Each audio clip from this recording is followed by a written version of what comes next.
কিছু মানুষ ইতিহাসের অংশ হয়, কিছু মানুষ ইতিহাসের দিশা হয়। আমাদের প্রজন্মের জন্য খালেদা জিয়া ছিলেন দিশা।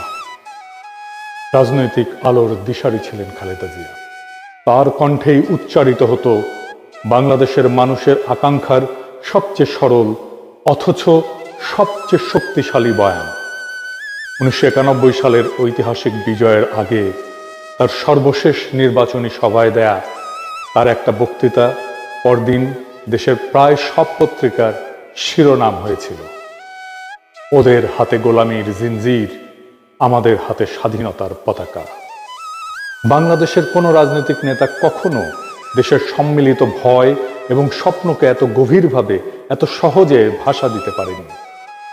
আমাদের জাতির সবচেয়ে প্রাথমিক এবং সবচেয়ে প্রকট রাজনৈতিক শঙ্কা, ভারত আমাদের একদিন হয়তো মিথিক্যাল অখণ্ড ভারতের অংশ বানিয়ে ফেলবে।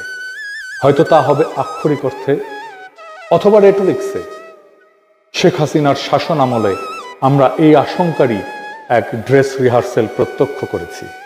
বিএনপির প্রধান রাজনৈতিক শক্তিই ছিল খালেদা জিয়ার পরিচ্ছন্ন রাজনৈতিক দৃষ্টি। এই প্রশ্নে তিনি ছিলেন পাহাড়ের মতো অটল, সময়ের ঝড়েও অবিচল। ইতিহাসে কিছু নেতা তাদের দলের চেয়েও বড় হয়ে যান। খালেদা জিয়া ছিলেন তেমনই একজন। তার দল কখনোই তার নেতৃত্বের যোগ্য ছিল না। ক্ষমতালোভী সিভিল মিলিটারি ব্যুরোক্রেসি আর অলিগার্কদের হাতে তার দল কলুষিত হয়েছে। তার সততা আর বলিষ্ঠতাকে ব্যবহার করেছে কেবল নিজেদের স্বার্থ রক্ষায় আর ক্ষমতার আস্বাদ পেতে। উনি রাজনীতি থেকে সরে দাঁড়ানোর সাথে সাথেই তার দল আত্মসমর্পণ করেছে ভারতের অখণ্ড ভারতবাদী প্রভাব এবং স্বার্থের কাছে। একসময় যার নাম শুনেই ভারত অস্বস্তিতে ভুগত, আজ তার পুত্রকেই দেশে ফিরতে দেখে তারাই আনন্দিত হয়, তার উপরেই ভরসা রাখে। তবু খালেদা জিয়া থাকবেন আমাদের রাজনৈতিক আকাশের ধ্রুবতারা হয়ে। আমরা আবারও তাকাবো তার দিকেই রাজনৈতিক পথ নির্দেশ পেতে। রাজনৈতিক দিক চেতনা হারালে আমরা আবারও স্মরণ করব এই মহাপ্রাণ, এই মহীয়সী নেতৃত্বের অটলতাকে।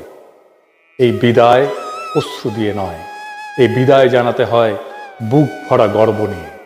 আমরা আমাদের তারুণ্যের কমান্ডারকে বিদায় জানাই শ্রদ্ধায় আর গর্বে।